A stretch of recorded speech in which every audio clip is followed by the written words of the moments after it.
And our lead this hour coming from the wacky and wild world of the NFL. Now, we're not going to continue to flog a dead horse with the Dallas Cowboys and their win over the losing Tampa Bay Buccaneers, a team with a losing record who hosted a playoff game because of the Fugazi rules in the NFL. And you win a division, even if you suck, you still get a home game. But as we said in a previous hour of the show, Tampa Bay was a bad team. Bad teams have losing records, so despite the media going gaga for the Cowboys, we're not overly impressed. Dak is supposed to play like that in big games. He doesn't normally play like that in big spots. He had 8 consecutive games with a turnover. Prescott did not turn the ball over in the game against Tampa Bay. But our lead this hour coming from La La Land, as mentioned, the fallout from the story on Wild Card Weekend continues. No bigger stunner from down under than the lightning bolts fizzling. Chargers had a 27-0 lead over the Jags late first half. They gave up a touchdown before halftime, end up losing the game 31-30. 31-30, they end up losing the game. Outscored 31-3 to close the game. Only the 1992 Houston Oilers and the 2013 Kansas City Chiefs have blown larger playoff games. And so that clearly put Brandon Staley in the crosshairs. You would assume that he would have been fired by now, but that's not happened. And the early indications are that Brandon Staley is going to be safe. Say what?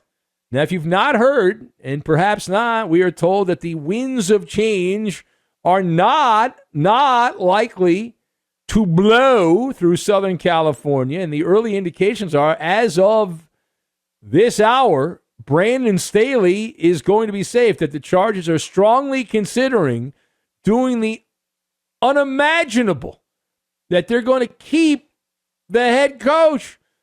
What happened to all those reports that Brandon Staley was coaching for his football career in Charger land? Well, Adam Schefter tells us that there were a bunch of exit interviews and big board meeting get-togethers there, powwows between the Charger management and the coaching staff.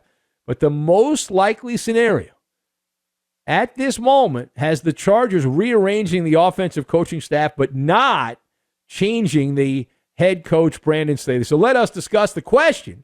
Why? Why hasn't Brandon Staley been given his walking papers? What are they waiting for? So I've got in the bag Masters and Umbrella. And we will combine all of these things together, and we are going to make some Baba Ganoush is what we're going to make. All right, so number one. The Chargers' entire organization, dazed and confused. All right, and the easy move, which is, by the way, the right move, is to change coaches here. They're in the licking their wounds stage, the shock and awe stage, drunk as in punch drunk. But the time to fire Brandon Staley was immediately after the game. That ownership makes sure he does not get on the chartered flight back to Southern California. That's it, you're gone. And what happened to all of the noise? As we said, Brandon Staley, we had been told that he was on thin ice, that they were not convinced, the Chargers, to bring him back, that they were likely going to make a change. And what he did as the head coach, I realize he did not, last I checked, play defense or offense, but he's in charge of the entire football team. That is beyond a fireable offense. That is strike one, strike two, strike three, you're out. You go up 27 points. The game was in the bag. What's in the bag? Well, it turned out it was a barf bag. Didn't look like a barf bag, but it was a barf bag. There is no tangible excuse that will be accepted. That is a good afternoon, good evening, and good night. Go see HR. You're out of here. But it hasn't happened. The Chargers are, at the very least, taking their sweet time, being methodical, doing inventory. They're deflecting to the offensive coaching staff. That's the early buzz here, that there will be a human sacrifice, but it will not be Brandon Staley, that they're going to get rid of Lombardi, which is actually what they want. Joe Lombardi, the offensive coordinator, is facing the coaching guillotine And he was bad. The play calling was bad. The execution was worse. In the second half, it was embarrassing. But the fish rots from the head down. Now, page 2. What would the argument be? Let's say you could be a fly in the room. What is the argument to keep Brandon Staley? What is the argument if you're representing Brandon Staley and you can't get rid of this guy? So the only plausible rationale to keep Brandon Staley is you don't want to start over, right? You don't want to start over. You bring in a new coaching staff, and then you're going to get rid of some of the roster and all that. So the Chargers, it would appear, if the reporting is accurate, are going to treat this like the Masters. They're going to hand out mulligans. Listen, even though we are the bastions of humiliation here, we'll give Brandon Staley a second bite of the apple. That the Charger brass will rationalize this. They will pretend the implosion was not as bad as it was. They will forgive and forget, which is a bizarro way to look at this. We all know the stakes in the big money world of professional sports.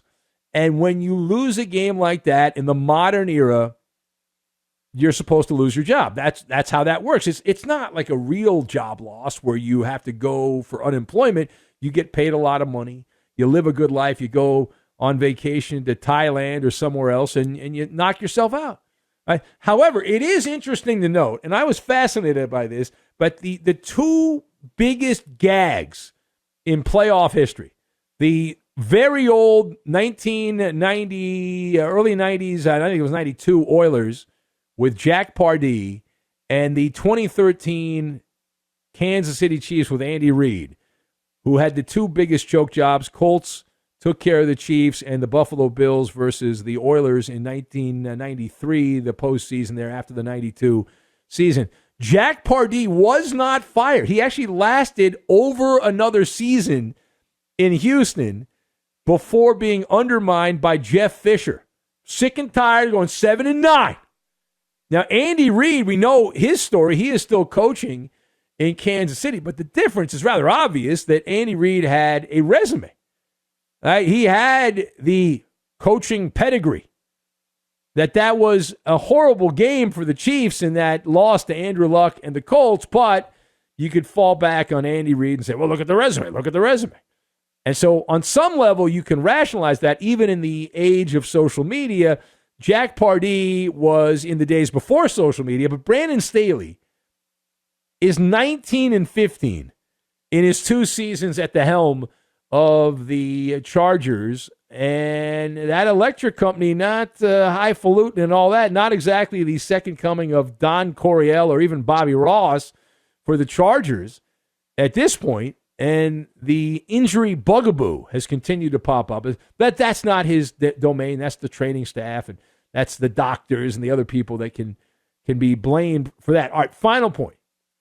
So the other factor, we make the case that you want to continue to grow. You don't want to start over with a new coaching staff. So that's the argument to keep Brandon Staley, and that the reason he hasn't been given his walking papers is partially because the Chargers are punch drunk. But how can the Chargers get away with keeping him long-term? It's one thing to go a week or 2 weeks without making a change, but how can they get away with keeping Brandon Staley? So that one is easy. Right? Staley, in this odd way, Brandon Staley has this force field around him. It's this protective umbrella, if you will, because there's 2 things he's got going for him. Cheapness and a lack of pandemonium. It's very expensive to fire coaches, and because you not only have to pay out Brandon Staley's contract, and even though he's not making as much as the top-line coaches, he's still making a fair amount of money, you also have to pay top dollar for the next head coach.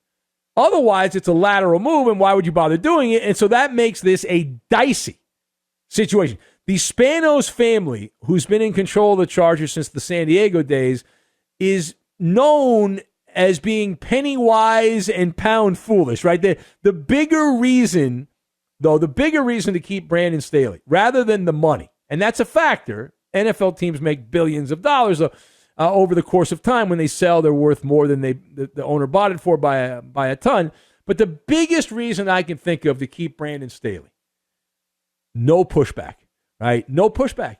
The Chargers have a very loyal but small group of diehard fans. They are already drinking the Kool-Aid, the diest of the diehard. There's not going to be some kind of uptick of like, oh, you've got to get rid of the coach or we're not going to the games. They don't go to the games anyway, right? So it's not like the people who love the Chargers, who are the diest of diehard fans, are going to bail on the Chargers if they don't get rid of Brandon Staley. They're not going to hold anyone accountable because they're in the tank for the team. It's cowabunga, dude. Relax, man. Just eat a fish taco. Chill out. What's wrong with you? What a world, by the way. Now, we'll see if I'm wrong on that, but if the Chargers end up making the change anyway, maybe they will. They should. They can always hold a bake sale and cover the cost, but if ever a coach deserved to be fired, it's Brandon Staley. Like, what are you doing? At no point in the game were you able to stop the ship from a sinking. Just one touchdown drive, one anything. And then the undisciplined nature, we'll talk more about that later, of some key players for the Chargers. Unreal. Absolutely unreal.